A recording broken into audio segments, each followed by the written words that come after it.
Poule. Dialogue pour le temps présent et pour les temps futurs. Une émission de Marc Wielinski, tous les dimanches de 13h à 14h sur RCJ. Où va notre monde? Comment mieux le comprendre? Que puis-je faire pour l'améliorer? Que m'est-il permis d'espérer? Une émission proposée avec la Fondation du judaïsme français. 01 53 59 47 47.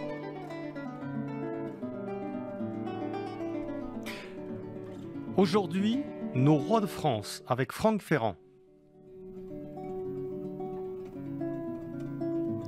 Nos monarques ont joui jusqu'à la fin du siècle dernier d'une révérence à peu près universelle. La foule anonyme regardait l'imposante galerie de leurs bustes comme un second arbre de Jessé ou comme une collection d'effigies paternelles et familières où se retrouvaient tous les Français. Même les républicains pur sucre reconnaissaient au roi de France une volonté d'airain, servie par une continuité sans exemple, ainsi que le mérite, tout bonnement, d'avoir fait un grand œuvre. Si l'on accepte quelques anarchistes, la plupart des penseurs, des historiens, des juristes, des chroniqueurs ne pouvaient, avant-hier encore, se départir envers cette soixantaine de souverains, à commencer par les 33 qui se sont succédés du Capet à Louis Capet, d'une gratitude objective. Ces hommes couronnés, sacrés, étaient à leurs yeux les rois qui ont fait la France. Sans doute est-ce un peu moins vrai de nos jours. La monarchie héréditaire de droit divin, fondée sur la primogéniture mâle, suscitant désormais plus d'ironie que d'éblouissement. Les mentalités, depuis une génération, ont tellement évolué. Franck Ferrand, bonjour. Bonjour Marc, bonjour à tous. Alors Franck, vous êtes écrivain, historien, animateur audiovisuel, spécialisé dans l'histoire. Je rappelle pour les quelques-uns qui ne vous connaîtraient pas, auteur de nombreux ouvrages que nous n'allons pas citer. Et vous revenez ces jours-ci avec un très très beau livre paru aux éditions Perrin, Nos rois de France, coécrit avec Pierre-Louis Lancel et Anne-Louise Sautreuil. Oui, Pierre-Louis Lancel et Anne-Louise Sautreuil sont deux des membres de cette équipe qui m'accompagnent sur Radio Classique, sur une station, comment dit-on, concurrente et néanmoins amie. Et néanmoins amie, oui, absolument. Et ce sont eux souvent qui préparent les canevas sur lesquels je brode mes émissions, mes histoires. Et là, nous avons effectivement essayé de réunir toutes sortes d'émissions qui concernaient directement cette galerie des rois de France. Et même, nous sommes allés plus loin, puisque nous avons conçu certaines de ces émissions dans la perspective de faire ce livre. Ouais. Alors un livre qui est magnifiquement illustré aussi. Oui. Très bien édité, comme on dit. Très bien édité, avec des miniatures, mais aussi beaucoup de peintures, de gravures du 19e siècle. Oui, bien sûr, oui. Et l'époque où on a créé d'une certaine façon le mythe national. Le mythe national, absolument. Alors justement, parlons-en de ce mythe national, Franck Ferrand. On n'aime plus nos rois de France ? Ben, vous savez, les rois de France sont des figures d'autorité, verticales, religieuses, paternelles pour ne pas dire un peu machistes. Ça ne correspond pas vraiment à l'esprit du temps, il faut bien le dire. Il n'y a pas beaucoup d'horizontalité dans tout ça, il n'y a pas beaucoup de mixité, il n'y a pas beaucoup de dialogue et de compréhension. Ce n'était pas sur ces valeurs-là qu'était fondée la monarchie française de droit divin.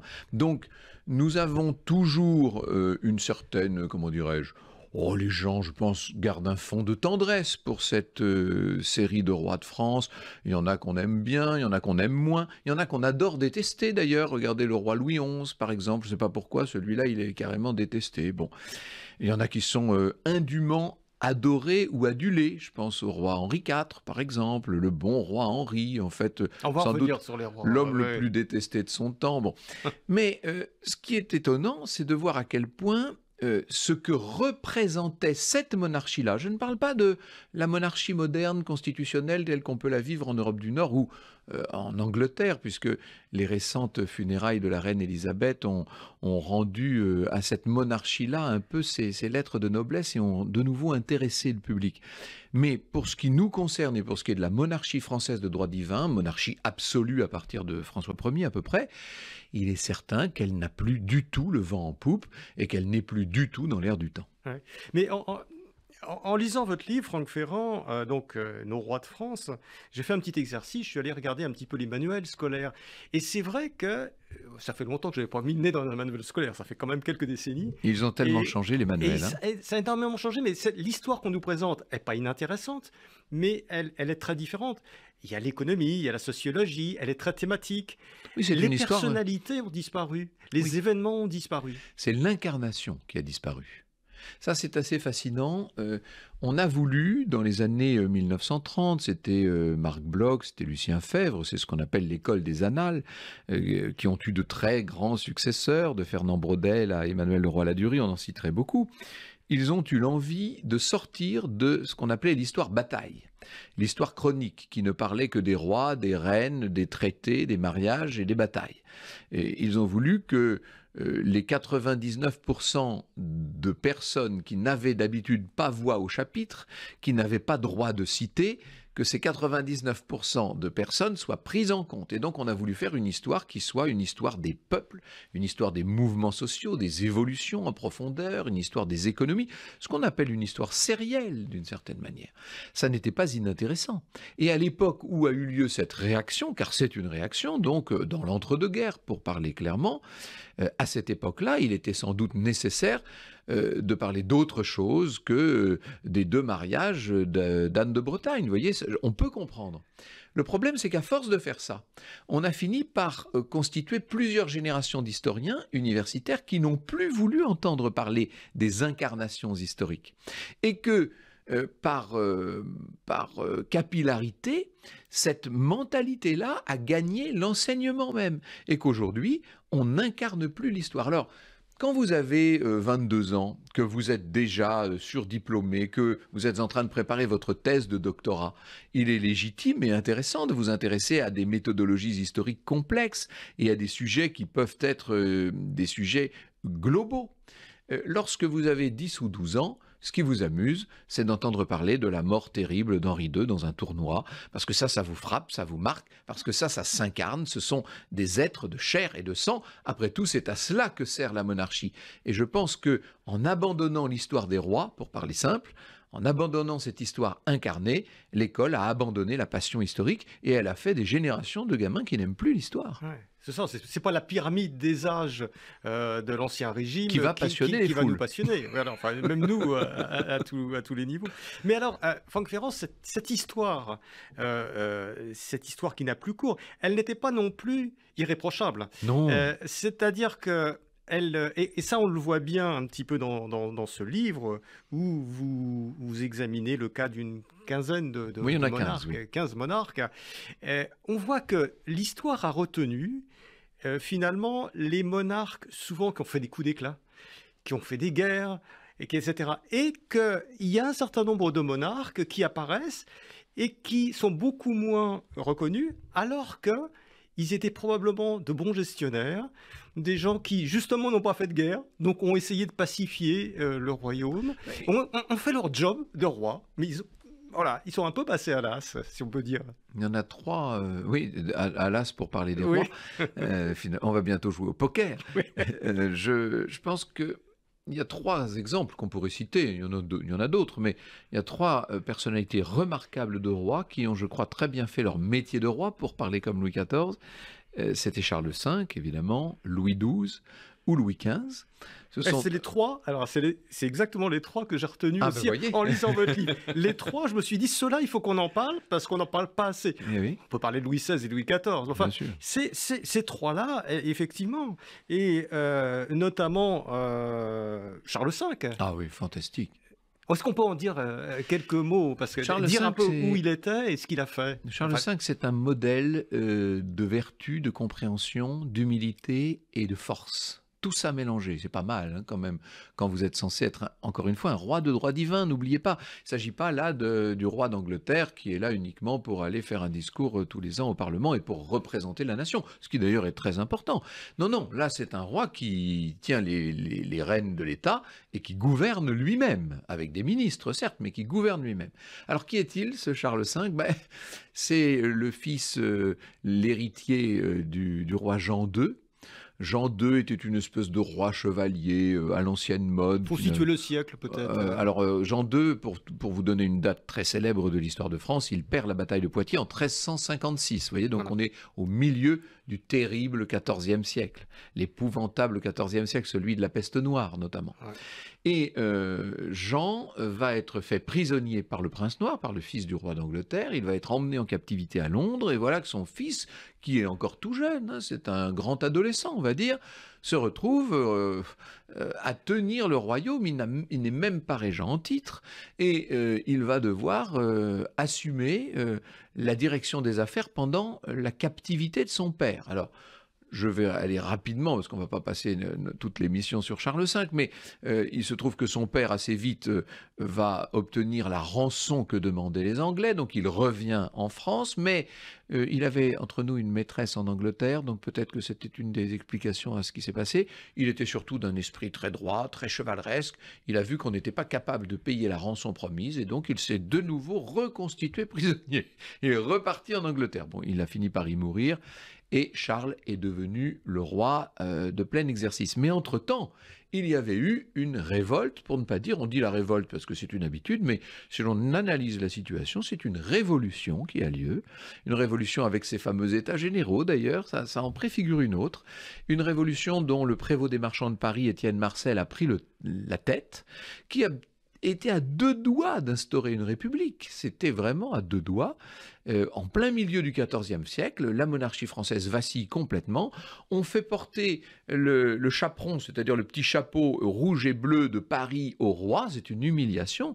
Et ce petit roi Charles V, il commence son règne sous les pires auspices. Eh bien voilà cet homme qui va être capable non seulement de reconquérir le territoire perdu qui avait été donc abandonné aux Anglais, non seulement de reconstituer les institutions, non seulement d'inventer une justice royale, de rétablir les finances.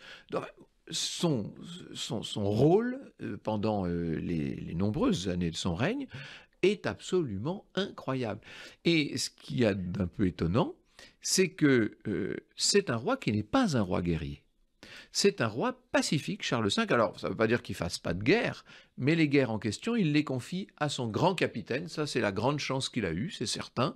Il n'a pas eu beaucoup de chance dans les débuts de son règne, mais il a eu une grande chance, c'est qu'il y ait ce Bertrand du Guesclin qui mette son épée au service de la couronne de France. Et donc, pendant que du Guesclin fait la guerre, le roi prépare la paix et il l'organise et il instaure une prospérité totalement inédite dans un XIVe siècle où elle n'était pas évidente. Avec un investissement personnel total.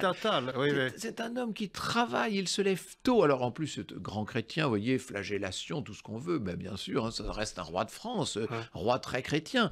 Donc dans une permanente culpabilité de tout. Enfin bon, on imagine à peu près ce que ça peut donner au XIVe siècle. Et ce roi travaille sur ses dossiers, il rencontre les différents acteurs politiques, économiques, il se déplace, il voyage énormément, enfin, il donne de sa personne, il se sacrifie littéralement pour la collectivité. Ouais. Et vous avez dit tout à l'heure, vous avez parlé de cette jeunesse de Charles V où il était encore jeune, donc pas encore tout à fait mûr, et il y a aussitôt... Et il rencontre une révolution, alors que son père est prisonnier, vous imaginez. Oui, et donc, mais on a l'impression qu'il y a une constante quand même dans toute l'histoire de France, probablement pas qu'en France d'ailleurs, c'est que dès que le roi est affaibli, soit parce qu'il est trop jeune, soit parce qu'il est malade, soit pour des prisonniers d'une façon ou d'une autre, on a une espèce de retour des rébellions, des nobles, etc. Alors ça, c'est une constante à toutes les époques. C'est l'une des clés. Alors là, bravo Marc, parce que ça, c'est une clé fondamentale pour comprendre l'histoire en général, et l'histoire de France en particulier. On doit pouvoir dire la même chose de l'histoire d'Angleterre au demeurant. En tout cas, l'histoire des grands États centralisés, c'est un petit peu moins vrai dans les empires, évidemment, pour diverses raisons. Mais dans les grands États centralisés, par définition, ce sera le cas en Espagne aussi, quand la couronne est fragilisée, parce qu'il y a une régence, parce qu'il y a une maladie du roi. Regardez le roi Charles VI, hélas. Et oui, parce qu'après Charles V, hélas, il y a un Charles VI qui, lui, est un roi fou, vous imaginez, pendant tant d'années. À chaque fois qu'il y a une faiblesse, évidemment, ceux qui ont intérêt à cette faiblesse en profitent, et notamment les grands féodaux, les grands barons, qui essaient de redresser la tête, etc. Et il faut des pouvoirs forts pour à chaque fois les refaire descendre d'un étage, si je puis dire. Oui, on a l'impression que les rois sont contraints, à un moment donné, à taper du poing sur la table, à s'imposer, Ils ne font que parfois ça. même peut-être contre leur nature propre, Mais oui, bien sûr. parce qu'ils auraient préféré peut-être faire autre chose, d'où les guerres, d'où une certaine cruauté, parfois. Oui, il faut D'où des, un il certain faut des, nombre- Alors, il c'est faut pas pour des- excuser, mais ça explique quand même un il certain faut nombre des de choses. sanctions exemplaires, en tout cas. Voilà. Il faut marquer l'opinion. Il ne faut pas qu'un traître puisse être pardonné, même si le roi très chrétien en a peut-être l'envie ou l'intention, mais il est nécessaire de punir. On disait un mot de Louis XV. Lorsque Louis XV est attaqué par Damien, on est le 5 janvier 1757, alors là on fait un grand saut dans le temps, hein. Et lorsqu'il est attaqué par cette espèce de domestique qui a beaucoup entendu dire du mal du roi dans les milieux parlementaires où il a servi, et qui donc, pour des raisons qui n'ont jamais été tout à fait élucidées au demeurant, vient attaquer le roi en plein Versailles, vous imaginez, et vient lui donner un coup de canif. Bon, en fait, le roi a eu une grosse égratignure entre deux côtes, il n'en était pas mort du tout, mais il a été très marqué à titre personnel, et ça l'a beaucoup choqué, évidemment. Eh bien, quand Damien commet cet acte, le roi a comme premier mouvement de vouloir le gracier. Mais il ne peut pas le gracier parce que, là encore, le gracier, ce serait montrer au milieu parlementaire qui essaie de dévorer Louis XV, parce que, entre-temps, il y a cette invention diabolique qui s'appelle les parlements, qui n'a rien à voir avec les parlements au sens démocratique du terme. Ce qu'on appelait les parlements, c'était des cours de justice en dernière instance. C'était des magistrats, en fait. C'était les juges de l'époque. Et ces juges avaient bien l'intention de mettre le pouvoir royal en tutelle. Et toute l'histoire du règne de Louis XV, c'est une guerre, mais qui n'en finit pas, semaine après semaine, entre la monarchie et les parlements. Et comme Damien représentait l'expression de la haine parlementaire, si Louis XV avait gracié Damien, et ça voulait dire qu'il se montrait faible envers les parlements. Et donc il va maintenir cette peine atroce que subira Damien, cet écartèlement public, sans doute contre son gré, sans doute contre sa nature, mais parce qu'il est du devoir du roi de montrer sa force. Le seul qui n'a pas su montrer sa force, il s'appelait Louis XVI, et on a vu le résultat. On a vu le résultat, oui. Alors, il y a un autre roi que je connaissais pas très très bien non plus, enfin, les quelques grandes dates, mais qui est quand même très intéressant, c'est Henri III. Ah oui. Henri III, bon, il est peut-être desservi par la légende autour d'Henri Oui, III, ce côté un peu homosexuel, oui, homosexuel, mineur, enfin, oui, affaire, etc. On se dit, justement, dans cette atmosphère machiste, c'est pas un vrai. Non, mais c'est pas un C'est vrai pas un vrai roi. roi. C'est pas un vrai roi. Il est un petit peu. Quoi qu'il il était très. Il aimait beaucoup les femmes, notamment sa femme. Mais alors, j'ai vu, et j'ai découvert dans ce livre qu'il avait fait un édit de Poitiers. Qui était une espèce de préfiguration de l'édit de Nantes, et qu'il a eu une politique où il a essayé vraiment de réconcilier les protestants et les catholiques, et il a franchement essayé de le faire. Après, peut-être qu'Henri IV en a récolté les fruits, mais il a au moins essayé, et il a eu une politique plutôt intelligente, et même aussi une administration plutôt intelligente. Alors j'ai sur Henri III, là c'est un peu la colle, parce que je n'ai pas d'avis très tranché sur ce personnage d'une complexité folle. C'est à la fois un grand homme sous certains aspects, et on a envie de l'admirer, car il est assez incroyable, et d'un autre côté, il est exécrable, il faut bien le dire, et il a été un piètre politique. Donc c'est un personnage complexe qui, à mon avis, ressemble tout simplement beaucoup à sa mère. Et il y a une femme là très importante, puisqu'elle est la veuve du roi Henri II. À la mort de son mari, elle prend le grand deuil, c'est Catherine de Médicis, bien sûr, et Catherine devient la régente du royaume et la reine-mère. Et 3 de ses enfants vont régner. Alors, le successeur direct d'Henri II, François II, François II est tellement malade qu'il va régner moins d'1 an. On pourrait presque, lui, le passer par pertes et profits. C'est comme Jean Ier, c'est comme il y a quelques rois comme ça qui... qui n'ont laissé qu'un nom dans la liste, si Il y en je a un puis qui s'appelle dire. le posthume, d'ailleurs. Le posthume, ça c'est le petit Jean Ier, oui, Voilà. le fils de Louis X le Hutin. Bon. Donc, parce qu'il est né après la mort de son père, celui-là, incroyable.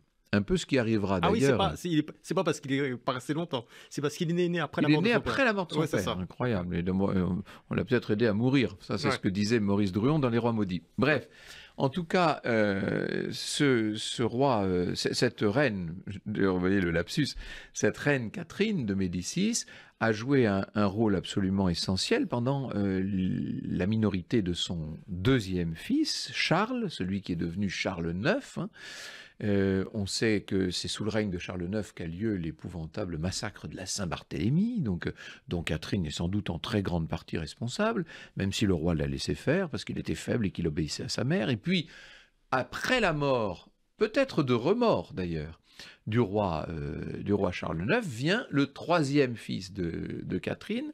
C'est ce roi Henri qui a d'abord été roi de Pologne, et puis qui, élu roi de Pologne, ne va pas rester longtemps à Cracovie, puisqu'il apprend que son frère vient de mourir. Il rentre donc en France, en faisant un petit détour par Venise d'ailleurs, il rentre en France pour régner. Et ce roi Henri III est sans doute celui qui ressemble le plus à Catherine et qui va le plus essayer de mettre en œuvre la politique de Catherine, qui était une politique de conciliation. Catherine de Médicis n'avait pas compris, mais on peut l'excuser pour 1000 raisons, là il faudrait entrer dans tous les détails. Elle n'avait pas compris que cette conciliation entre catholiques et protestants n'était pas possible. Elle, ce qu'elle voulait, c'était enfin les réconcilier, enfin faire la paix, permettre que les deux communautés puissent vivre sur le même territoire. Ça vous dit quelque chose dans cette radio quand on parle de ça? Ce n'était pas possible. Pourquoi c'était pas possible? C'était pas possible parce que c'était l'huile et le vinaigre, Ouais. parce que on avait laissé passer la chance. On aurait pu le faire. Celui qui aurait pu le faire, c'était François Ier, qui avait la chance incroyable de supprimer le schisme et de créer, si l'on peut dire, une nouvelle religion transcendante sortie des deux précédentes qui aurait donné à la France d'ailleurs un rayonnement mondial.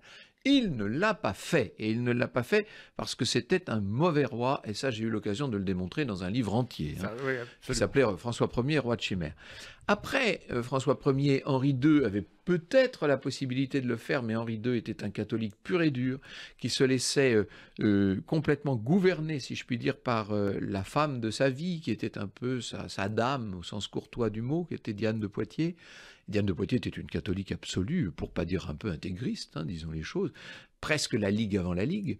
Et à partir de... D'ailleurs, c'est la maison de Lorraine qui va très vite prendre la suite, comme par hasard. Et c'est vrai qu'à partir du règne de François II, c'est fini. Et même les tentatives que va faire Catherine, par exemple le colloque de Poissy, Catherine réunit les catholiques et protestants pour les faire parler ensemble, ça ne fait qu'envenimer les choses. C'est déjà trop tard. Alors vous imaginez sous Henri III. Et Henri III, par cette politique de conciliation, va paradoxalement mettre de l'huile sur le feu en vérité. Ce qui est inouï, c'est que malgré tout ça, parce qu'il y a un respect natif de ce roi pour la légitimité de la monarchie, il va se battre pour que ce soit son cousin, qui lui est protestant, qui est le chef des Huguenots, qui est donc Henri de Navarre, qui lui succède. On aurait très bien pu imaginer qu'un roi catholique succède à Henri III. Non, ce sera Henri IV, donc Henri de Navarre, qui va lui succéder, roi protestant, qui tout de même, pour accéder au trône, sera obligé de se convertir au catholicisme. Alors, Franck Ferrand, je rappelle qu'on est en train de parler de votre nouveau livre, Nos rois de France, paru aux éditions Perrin. J'ai eu une impression aussi, vous parlez d'une impression mitigée que vous avez par rapport à un roi comme Henri III. Moi, il y en a un, en vous lisant, vous et vos collègues et vos collaborateurs, oui. Je ne sais plus qui a écrit l'article sur Saint-Louis. Ça m'a mis un petit peu mal à l'aise, parce qu'on parle de Saint-Louis. D'abord, c'est un saint, c'est extraordinaire. Et quand on il regarde est canonisé très vite. Canonisé très vite, etc. Et quand on regarde un petit peu la vie de Saint-Louis, on s'aperçoit que c'est un type qui était... Alors, on parlait d'intégriste. Alors là, pour le coup, il se fait flageller par un prêtre parce qu'il n'a pas réussi à sauver Jérusalem. Alors, évidemment, il va voir les pauvres, il va leur laver les pieds, il touche les lépreux, etc. Mais il est d'une dureté absolument incroyable avec les Albigeois, avec les Juifs. Oui, terrible. Là, ce roi, franchement, est-ce qu'il mérite d'être saint? Il est au minimum ambivalent. Oui, alors ça n'est pas un saint tel qu'on se le figure, nous. Il y aurait, alors ça serait une toute autre émission, d'ailleurs passionnante sans doute, mais il y aurait une typologie des saints, non pas à faire puisqu'elle existe, mais à refaire. Entre les saints martyrs des premiers siècles, les saints de bonté de notre époque, des temps modernes, et puis entre les deux, si je puis dire, des saints qui étaient plutôt des soldats de Dieu, d'une certaine façon. Chaque religion a ses mues successives. Et il se trouve que le roi Saint-Louis, qui est le roi emblématique d'une époque qui est une des apogées de la France, peut-être, diraient certains, c'était ce que disait Robert Barroux notamment, qui disait que c'était l'apogée de la France, ce somptueux XIIIe siècle, juste avant la catastrophe du XIVe, comme par hasard. C'est vrai que ce roi Saint-Louis n'est pas un roi de bonté, c'est le moins qu'on puisse dire, et ce n'est pas un roi martyr non plus, même s'il se laisse volontiers flageller et s'il adore marcher nu-pied pour se punir, mais enfin dans la pratique, c'est un homme qui est un peu ce qu'on appellerait aujourd'hui un fou de Dieu, oui c'est vrai. Parce que d'un point de vue administratif, bon, d'abord, il n'a pas vraiment réussi les croisades. Ah ben c'est le moins qu'on puisse dire. Oui. C'est un double échec. Un double échec. Il finit par mourir sous les murs de Tunis. Mais est-ce que l'image d'Épinal qu'on a, c'est-à-dire Saint-Louis qui invente la justice d'une certaine façon, est-ce que ça n'a pas été quelque chose qui a été un peu inventé par les historiens du 19e siècle? Je ne sais pas, les Michelet, je ne sais pas qui en parle. Alors non, ce ne sont pas eux, il faudrait remonter à leurs arrière-grands-pères, oui. Ouais. C'est Anne de Mézeray, ce sont des gens comme ça qui vont, alors qu'on a besoin de trouver aux Capétiens et aux nouvelles dynasties qui leur ont succédé, alors qu'on a besoin de leur trouver une sorte de légitimité, va aller chercher dans ce roi qui par ailleurs a été canonisé, c'est très bien pour l'Église ça, va chercher une sorte d'archétype du souverain parfait. Et c'est vrai que Saint-Louis devait avoir des qualités. D'abord, c'était un très bel homme. Ensuite, c'était un homme d'une grande force morale. Ensuite, c'était une intelligence assez brillante.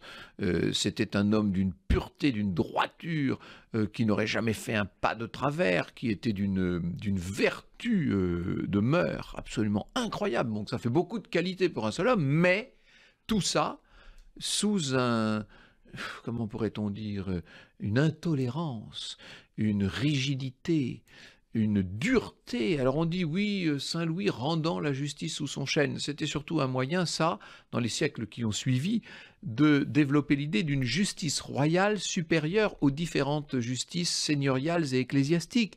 Mais dans la réalité, la justice de Saint-Louis, on s'en passerait volontiers.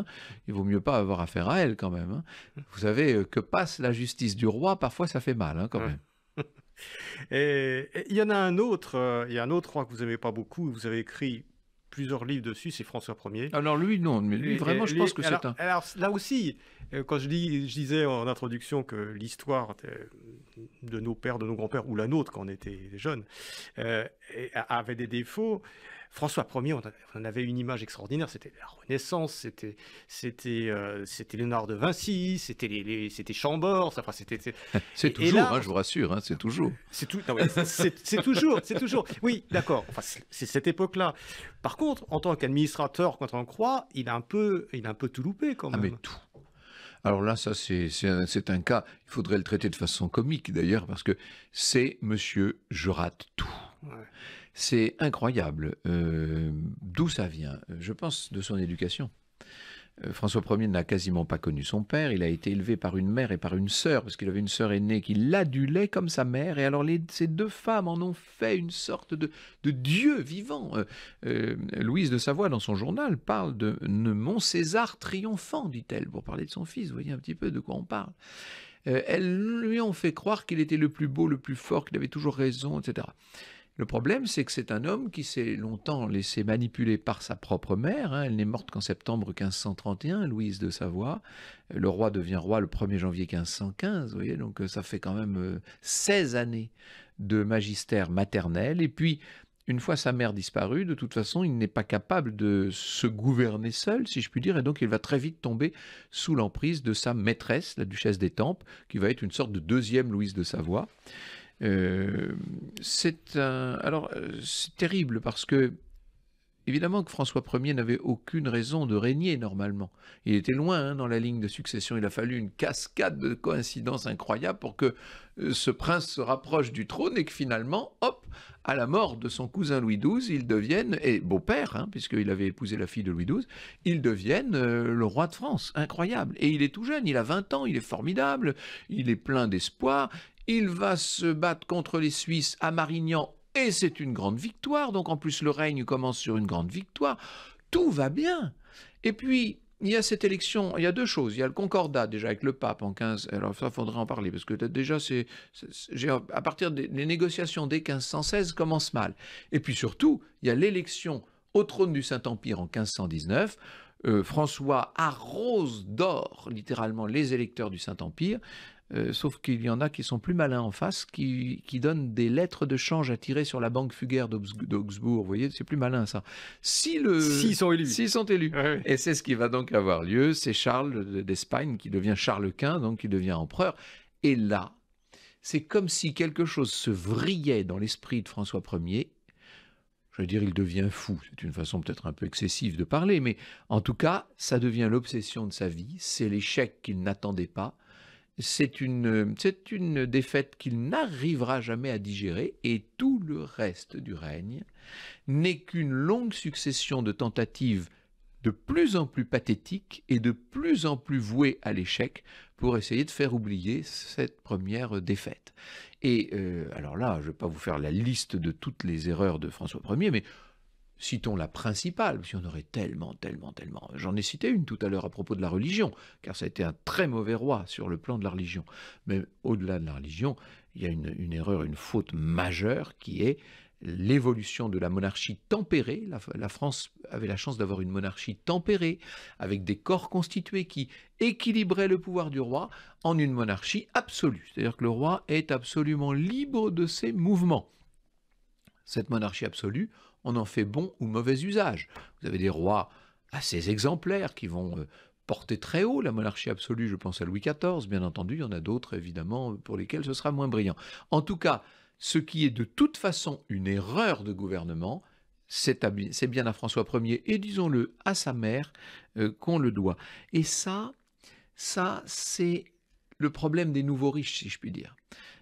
Louise avait longtemps attendu dans la misère et dans la frustration que son heure vienne, et elle avait un fils qu'elle avait élevé en lui disant « Un jour tu verras, tu seras le meilleur ». Et ce jour est arrivé, et elle, comme lui, n'ont pas supporté le bonheur, si je puis dire, et ils ont abusé de tout.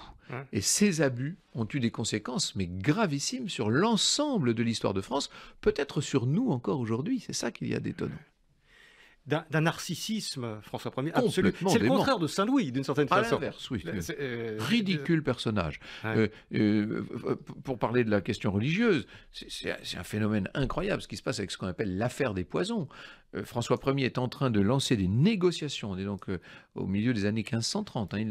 Il a déjà perdu la bataille de Pavie, il a été prisonnier en Espagne, il est revenu, enfin tout ça était une catastrophe, calamité. Il a échangé ses enfants contre lui pour pouvoir quitter l'Espagne, et sitôt arrivé en France, il se met à relancer la guerre contre l'empereur avec la Ligue de Cognac, ce qui veut dire que, entre parenthèses, incroyable mais vrai, il va faire de ses enfants des prisonniers de droit commun, vous imaginez? Enfin, tout ça est complètement dément.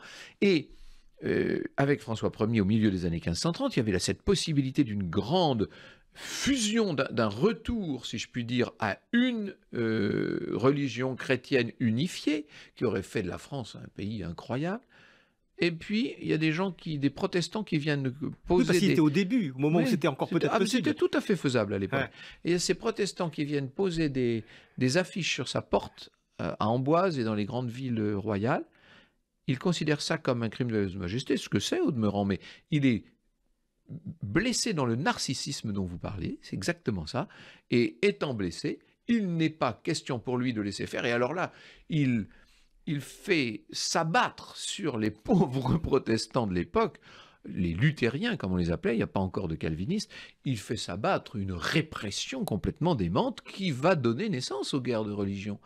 Mais il ne s'est même pas demandé si les affiches en question n'auraient pas par hasard été posées par des catholiques qui voulaient du mal aux protestants. Ça ne lui a même pas traversé l'esprit. Franck Ferrand, j'ai appris aussi que vous aviez bien connu Louis XV. J'ai lu ça en lisant de livres. Oui, je me suis amusé. Alors, je tenais à ce que le livre soit le reflet des différentes émissions. Alors, quand les émissions sont préparées par certains de mes collaborateurs, dont l'excellente Anne-Louise Sautreuil et le non moins excellent Pierre-Louis Lancel, qui d'ailleurs a publié chez le même éditeur, chez Perrin l'année dernière, une très belle biographie du duc du Maine, l'un des fils naturels de Louis XIV. Quand ce sont eux qui sont à la manœuvre, nous avons des émissions qui sont par définition relativement classiques, ils n'osent pas aller trop loin.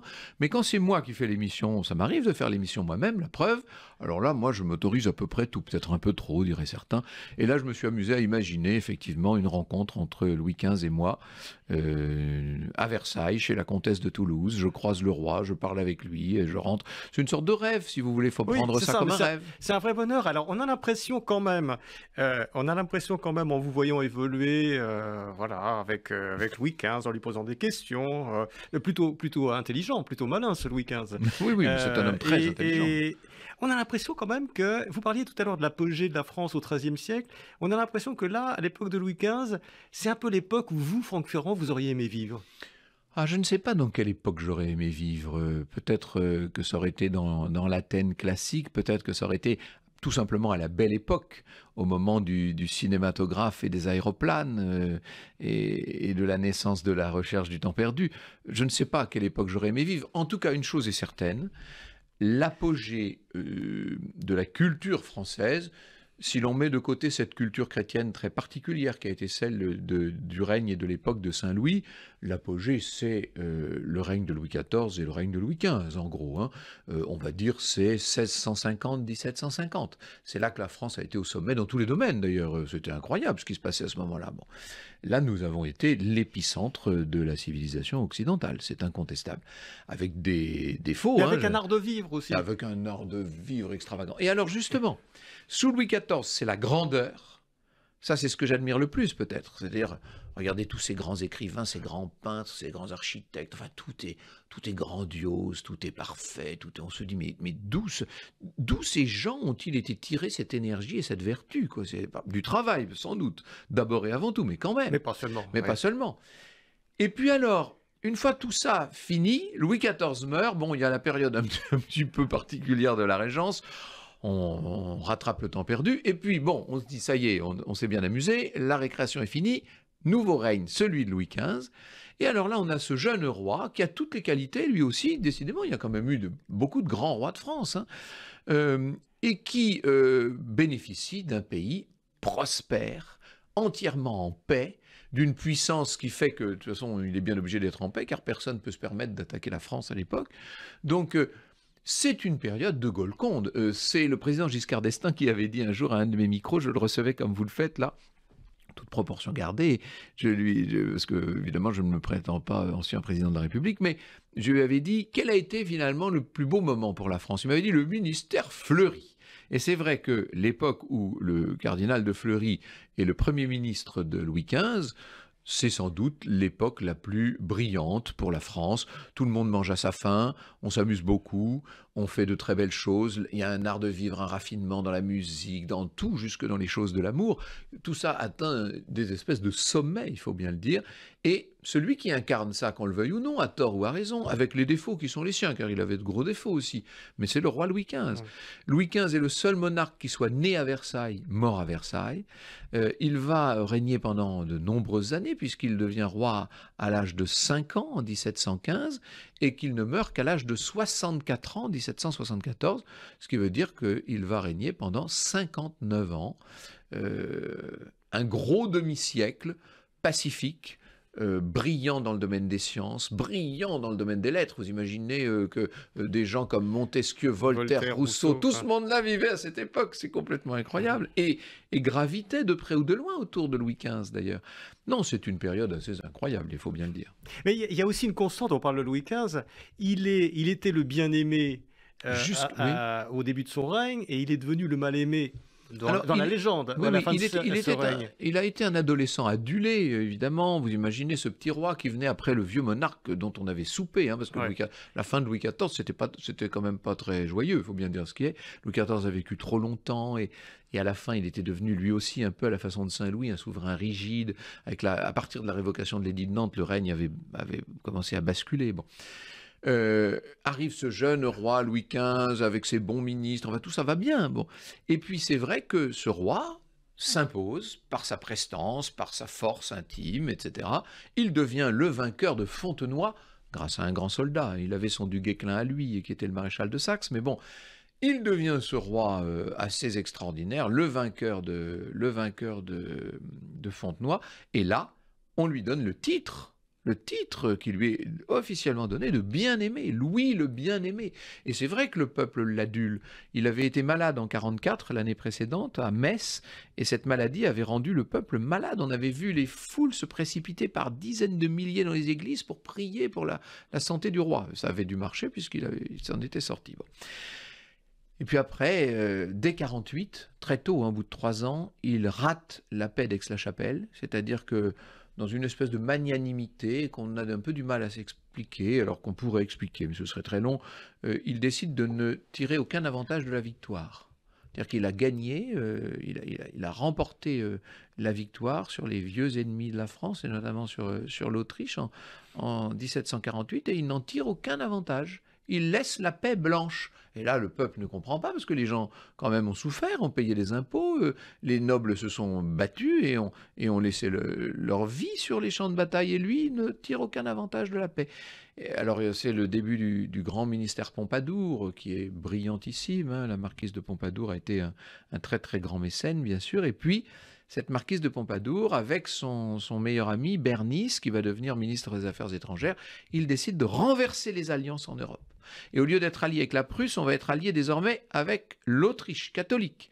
Et ce renversement des alliances est une erreur géostratégique qui va aboutir à notre défaite face aux Anglais essentiellement dans la longue guerre de 7 ans, cette terrible guerre qui se solde par l'affreux traité de Paris, où la France perd tout son empire colonial, Bref, à partir de 1763 et le traité de Paris, la France n'est plus la première puissance d'Europe.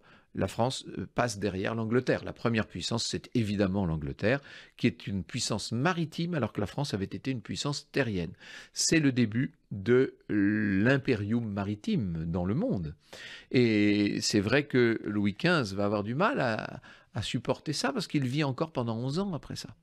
Et il a 11 ans pour remâcher son échec et pour dire « j'ai peut-être pas été un si bon roi ». Et alors là, il faut peut-être pas être roi trop longtemps. Trop longtemps. Mais c'est très vrai. Hein. C'est vrai dans tous les domaines. C'est vrai pour les chefs d'entreprise, oui. C'est vrai pour plein de choses. Pour les directeurs d'antennes de radio, si je le dis, ça, je ferme très vite cette parenthèse. Non, mais c'est vrai, il ne faut pas rester trop longtemps. Et là, en l'occurrence, Louis XV est peut-être resté trop longtemps. Et puis surtout... Louis XV a essayé d'oublier, si je puis dire, dans les plaisirs des sens. Hein. Vous savez qu'il avait cette espèce de maison de plaisir où on lui amenait des très jeunes filles, etc. Et là, la fin de sa vie est pas très brillante, même si, et ça, il ne faut jamais oublier de le dire, même si en 1770, il accomplit ce que Michel-Antoine appelle ce coup de majesté, qui fait qu'il a bien failli l'emporter sur les parlements, et que si son petit-fils Louis XVI, au lieu de se laisser gouverner par les bigots qui l'entouraient, avait poursuivi la politique de son grand-père, on aurait peut-être finalement obtenu une monarchie apaisée à l'anglaise, une monarchie plus bourgeoise, si je puis dire, qui aurait permis à la France une certaine continuité, au lieu de tomber dans une révolution dont je ne suis pas persuadé qu'elle n'ait eu que de bonnes conséquences pour le pays. Franck Ferrand, qu'est-ce que les rois de France ont à nous enseigner à notre époque? Quel est leur message, en fait? Je pense qu'ils ont 3 grandes leçons à nous enseigner. Je suis très heureux que vous me posiez la question, car j'ai un peu manqué le coche dans la préface. J'aurais dû le dire et puis je ne l'ai pas fait. La première leçon évidente, mais enfin ça c'est un truisme, c'est la leçon de la continuité. Je pense que le secret de la politique réside dans le long terme. Il faut avoir une vision à long terme et savoir où l'on veut aller au loin. Avec des gouvernants qui raisonnent à 5 ans au maximum, quand ça n'est pas à 5 mois, comment voulez-vous qu'on s'en sorte? Ça, je pense que cette continuité, les rois de France, ils travaillent pour leurs enfants, leurs petits-enfants. Louis XIV travaille pour son arrière-petit-fils et il sait que cet arrière-petit-fils travaillera lui-même pour son petit-fils, etc. Donc, il y a une espèce de ligne qu'on ne quitte jamais. Alors on peut, de temps en temps, comme je l'ai démontré depuis quelques minutes, on peut faire des pas à droite à gauche, mais enfin, globalement, cette continuité. Deuxième leçon, qui est une leçon d'une grande importance, c'est la leçon de l'abnégation. Un roi de France, il a tout, par essence, et il est le lieutenant de Dieu sur terre. N'oublions jamais cette dimension religieuse de la monarchie française. Donc, qu'est-ce que vous voulez qu'il veuille pour lui? Rien. Tout ce qu'il veut, c'est toujours pour son pays ou pour son peuple, ses peuples, comme on disait à l'époque, parce qu'on faisait bien attention à l'identité des différentes provinces. Le roi travaille pour ses peuples, donc il ne fait rien pour lui, il fait tout pour ses peuples. J'allais dire, suivez mon regard, mais enfin ça, c'est quand même pas une petite leçon. Puis la troisième leçon que nous donnent les rois de France, alors là, c'est une leçon moins positive, c'est une leçon à contrario. C'est qu'à chaque fois qu'un de ces rois a laissé parler son ego, plus fort que son être, à chaque fois qu'un de ces rois a essayé, à chercher à se faire plaisir, car tel est notre bon plaisir, disait François Ier, inventeur de la formule, à chaque fois, ça a donné des échecs et des drames, à chaque fois. Continuité, abnégation et, si possible, absence d'ego. Et en quoi est-ce que c'est une leçon pour notre temps? Parce que c'est... Ben parce que nous faisons tout le contraire. Un peu, nous faisons tout le contraire, nous, dans nos pays modernes et dans notre politique contemporaine. Et ça ne concerne pas seulement la France. Hein, oui, mais le monde change tellement vite. Vous prenez un roi de France comme Louis XIV, et le moment où il naissait, quand il mourait, même s'il mourait très vieux, il quittait un pays qui était à peu près celui qu'il avait trouvé à sa naissance. En êtes-vous si sûr? En êtes-vous si sûr? Non, le monde changeait à l'époque. Le monde s'est accéléré quand même. Oui, ça, c'est certain. Cette continuité, par quoi est-ce qu'on peut la remplacer? Je pense que il faudrait que... Mais ce que je dis est une pure pétition de principe, et je sais que ça n'est pas possible dans les faits, même si on doit pouvoir imaginer, je sais qu'il existe des hommes politiques qui pourraient faire ce que je vais dire, mais comme par hasard, ils ne seront jamais élus, parce qu'ils n'auront jamais la démagogie nécessaire. C'est tout le problème. Hein. Mais en tout cas, il faudrait que des personnes de vision remplacent les personnes de communication. Ça, c'est pour la continuité. Il faudrait pour la dimension abnégation qu'il n'y ait qu'un mandat non renouvelable, même si ce sont des mandats longs. Moi, je n'ai rien contre les mandats longs. Un président qui serait élu pour 10 ans, ça ne me dérange pas, à condition qu'il ne puisse pas être réélu. C'est-à-dire qu'il ne fasse pas les choses en se disant « toi, je te donne ceci, en attendant qu'en échange, un jour, tu me donnes cela ». Il faudrait que les gens puissent, que les gouvernants puissent travailler pour le bien commun, le fameux bien commun. Et puis, pour ce qui est de l'ego, alors là, malheureusement, je ne vois pas bien ce qu'on peut faire parce que notre époque est devenue ultra égotique. Et là, maintenant, évidemment, chacun cherche à se pousser du coude, à s'installer. Peut-être que le meilleur remède à l'ego, c'est la monarchie, mais attention, je ne parle pas du tout là de la monarchie absolue de droit divin. Je parle d'une monarchie relative, constitutionnelle, ça c'est très, très important. Il est possible qu'à partir du moment où le siège suprême est occupé, à partir du moment où la place historique n'est pas disponible, n'est pas vacante, eh bien, les hommes politiques, au lieu de flatter leur ego pour devenir le successeur de Saint-Louis et de Louis XIV, se battent pour mener une politique et aider leurs contemporains. De toute façon, la place, elle est prise par un roi ou par une reine qui est née là, qui est là de naissance, par le hasard ou par la providence, selon les croyances des uns et des autres, et qui, de toute façon, est inamovible, avec toutes les tous les aléas que ça suppose, mais si le roi n'a aucun pouvoir, le roi d'Angleterre actuellement n'a aucun pouvoir, simplement il est là, il occupe la place et on ne se bat que pour le 10 Downing Street, c'est-à-dire pour mener une politique, pas pour incarner une nation. Franck Ferrand, merci. Je rappelle votre livre, donc Nos rois de France, paru chez Perrin, un livre magnifique. Voilà. Mais c'est un très bel beau cadeau album, pour disons. les fêtes. Oui, voilà, on peut le dire. Bien évidemment. Merci Franck. À très bientôt. Merci à vous. C'était Pile Poule, une émission de Marc Wielinski que vous pouvez retrouver en podcast sur le site de Radio RCJ et sur les différentes plateformes, ainsi que sur YouTube. À dimanche prochain, 13h. Une émission proposée avec la Fondation du judaïsme français. 01 53 59 47 47.